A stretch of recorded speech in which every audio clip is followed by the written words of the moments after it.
Your kitchen counter holds a plastic bottle with a smiling model on the label, a number promising 20 grams of protein, and a word that has quietly become one of the most deceptive marketing terms in the American grocery aisle. The word is nutrition. And what physicians across internal medicine, gastroenterology, and clinical nutrition have been documenting in peer-reviewed journals over the last decade suggests the liquid inside that bottle may not deserve the word at all. You bought it because a commercial told you it was faster than breakfast. You bought it because your doctor, exhausted from a 15-minute appointment, mentioned it in passing. You bought it because the gym trainer swore by it. But tonight, 7 meal replacement brands currently lining refrigerator shelves and pantry corners across this country are being flagged by medical professionals for a combination of industrial seed oils, ultra-processed protein isolates, synthetic sweeteners, and emulsifiers that researchers say may contribute to the very metabolic conditions these shakes claim to prevent. Pour out what you think you know. What you are about to hear is the investigative breakdown of what is actually in the bottle, why doctors are warning against it, and what your family should reach for instead. Before we name names, you need the authority frame that makes this credible. In 2023, the American Journal of Clinical Nutrition published a landmark analysis of ultra-processed foods using the NOVA classification system developed by researchers at the University of São Paulo and now recognized by the Pan-American Health Organization. The conclusion pointed to a consistent association between ultra-processed food consumption and elevated risk markers for cardiovascular disease, type 2 diabetes, and certain gastrointestinal conditions. Most commercial meal replacement shakes fall squarely into NOVA Category 4, the highest tier of processing. The FDA, while it regulates labeling and permits these products as conventional foods or medical foods depending on formulation, does not evaluate their long-term metabolic impact before they hit shelves. The WHO, in a 2022 position paper, recommended caution around non-sugar sweeteners for weight management, citing limited evidence of benefit and potential cardiometabolic concerns with long-term use. The USDA dietary guidelines continue to prioritize whole food patterns over engineered substitutes. And in 2024, the BMJ published an umbrella review linking ultra-processed food exposure to 32 distinct adverse health outcomes. When multiple physicians begin voicing concern about the same category of product, it is not alarmism. It is the accumulation of clinical observation meeting a body of published evidence. That is the lens through which we now examine what is actually inside these bottles. The first brand that draws consistent physician concern is the chocolate-flavored, ready-to-drink shake marketed aggressively to seniors and post-surgical patients in nursing facilities. The ingredient list begins innocently with water and milk protein concentrate, but within the first 10 ingredients you encounter corn syrup, sugar, high oleic sunflower oil, canola oil, and soy protein isolate.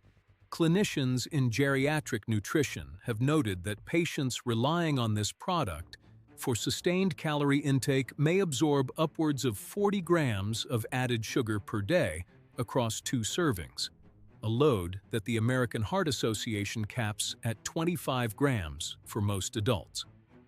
Research indicates that chronic exposure to liquid sugar calories bypasses the satiety mechanisms triggered by whole foods, and studies suggest this pattern may contribute to insulin resistance over time. The second brand under scrutiny is a powdered shake sold in oversized plastic tubs and marketed toward bodybuilders and casual gym-goers. The label shouts 24 grams of whey protein, but buried in fine print are acesulfame potassium, sucralose, artificial flavors, and soybean oil powder. A 2023 study in the journal Cell Metabolism examined sucralose and reported alterations in gut microbiota composition in test subjects, raising questions about long-term effects on intestinal barrier integrity. Your gut lining is not something to experiment with for the sake of a convenient post-workout drink. Brand number 3 is the plant-based shake that presents itself as the clean alternative. All pastel packaging and earnest copy about Mother Earth. Turn the bottle around. Pea protein isolate, brown rice protein, sugarcane, syrup, sunflower lecithin, natural flavors, gel and gum, and a blend of seed oils that would make a chemist raise an eyebrow. The problem is not the pea protein itself. The problem is what happens when you isolate a single protein fraction from a legume, strip away the fiber matrix, the phytonutrients, and the native enzymes, and then reconstitute it with emulsifiers that research suggests may disrupt the mucus layer of the intestine. A 2022 paper in Nature highlighted that certain emulsifiers, including carrageenan and some gums common in shelf-stable beverages, may contribute to low-grade intestinal inflammation in susceptible individuals. Your colon did not evolve to process gellan gum as a daily staple. Brand 4 is the meal replacement positioned as a weight loss tool, the kind your coworker swore dropped 30 pounds in 6 months. The fine print tells a different story. Maltodextrin appears in the top 5 ingredients. Maltodextrin has a glycemic index higher than table sugar, around 110 on most scales, and studies suggest it may spike blood glucose faster than pure glucose itself. The same bottle promises satiety while feeding your pancreas, a demand it was not designed to meet every morning before 8 a.m. Brand 5 is the premium organic option, the one your yoga instructor keeps in her car. It costs nearly double the competitors and trades on the word organic like a talisman. But organic cane sugar is still sugar. Organic sunflower oil is still an industrial seed oil extracted using heat and solvents unless explicitly cold-pressed, and the label rarely specifies. Organic natural flavors are still a regulatory black box that can contain over 100 undisclosed chemical compounds under FDA proprietary labeling rules. The USDA Organic Seal governs pesticide use and certain processing standards. It does not validate the metabolic quality of the finished product. Physicians quoted in consumer health publications have pointed out that organic ultra-processed food is still ultra-processed food. Brand 6 is the diabetic-friendly shake, marketed specifically to those managing blood sugar. The marketing implies medical endorsement. The ingredient list includes sucralose, acesulfame potassium, soybean oil, corn maltodextrin, modified to reduce glycemic spike, and isomaltulose. Research in this specific patient population is mixed, and several endocrinologists have publicly questioned whether the marketing outpaces the clinical evidence. When you are managing a chronic metabolic condition, the margin for error is thin. A product that may contribute to microbiome disruption or cravings for additional sweetness is not neutral. The 7th brand is perhaps the most concerning because of how it is positioned. It is marketed as a complete meal for busy professionals and features celebrity endorsements that imply Silicon Valley precision. The ingredient list reads like a chemistry final exam. Soy protein isolate, oat flour, high oleic sunflower oil, canola oil, isomaltulose, inulin, multiple synthetic vitamins, in forms that research suggests may have lower bioavailability than food-derived nutrients, and a stabilizer blend that includes xanthan gum and cellulose gel. The marketing claims complete nutrition.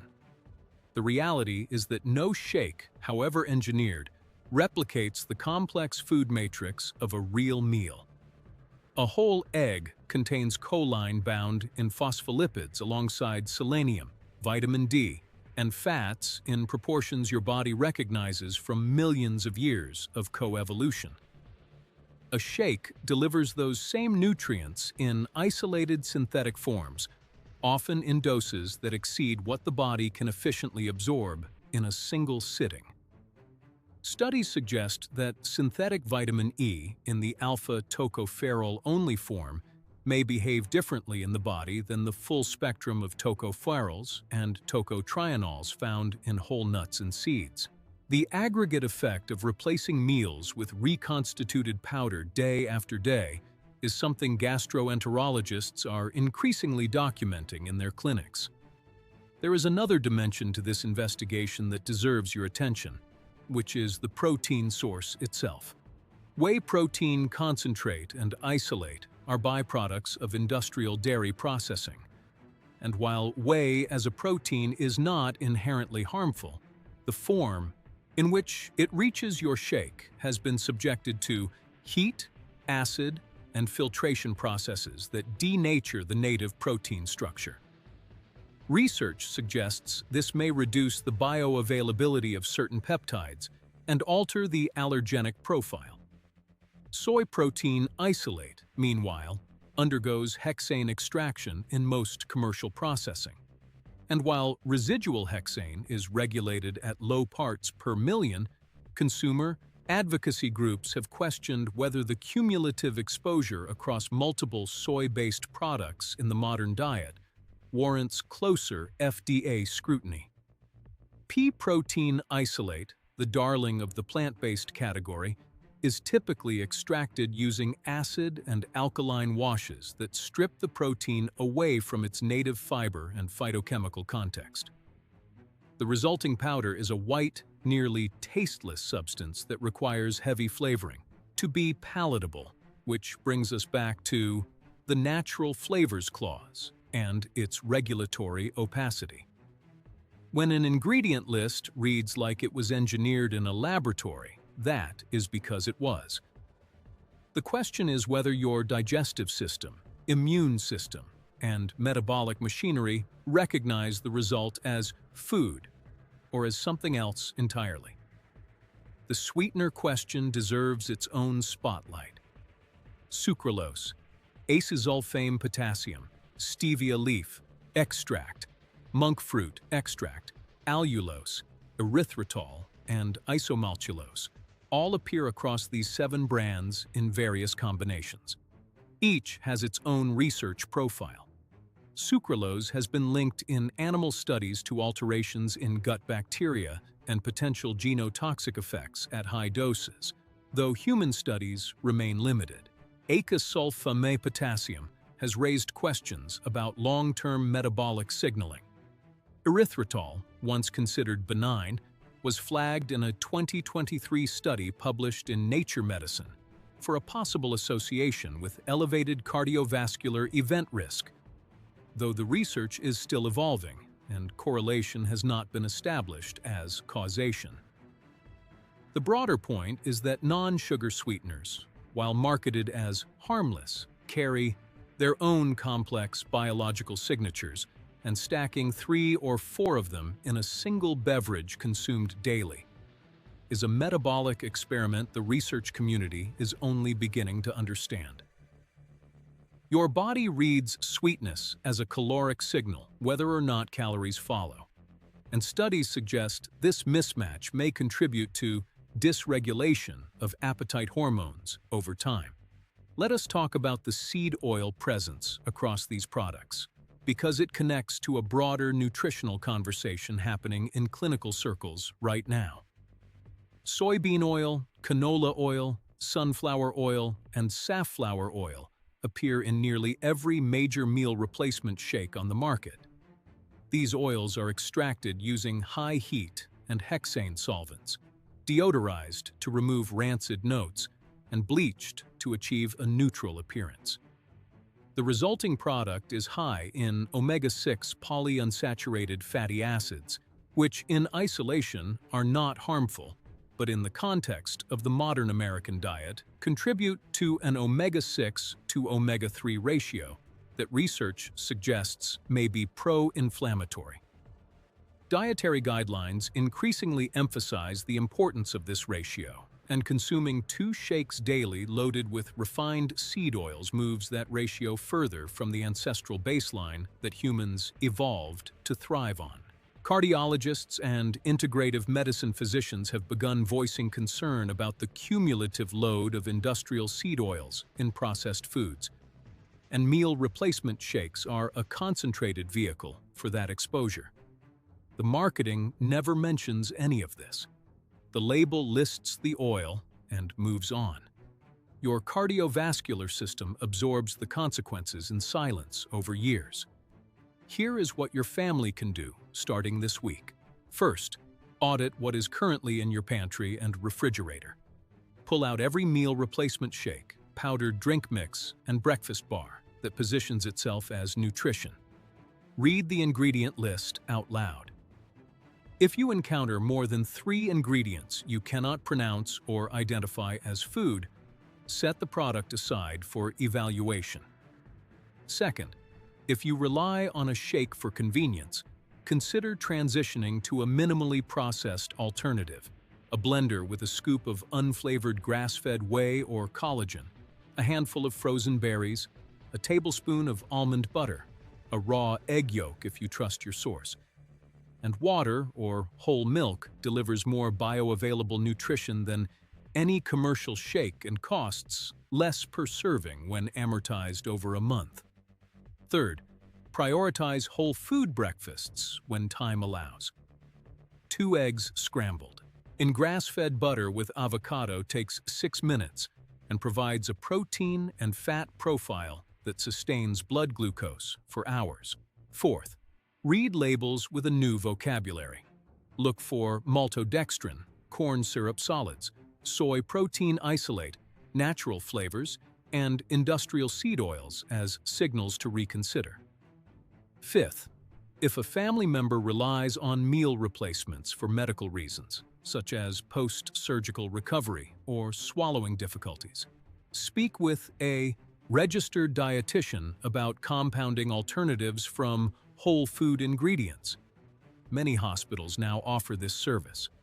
Sixth, be skeptical of any product that claims complete nutrition in a single serving, because real nutrition comes from dietary variety over weeks, not from a single engineered beverage.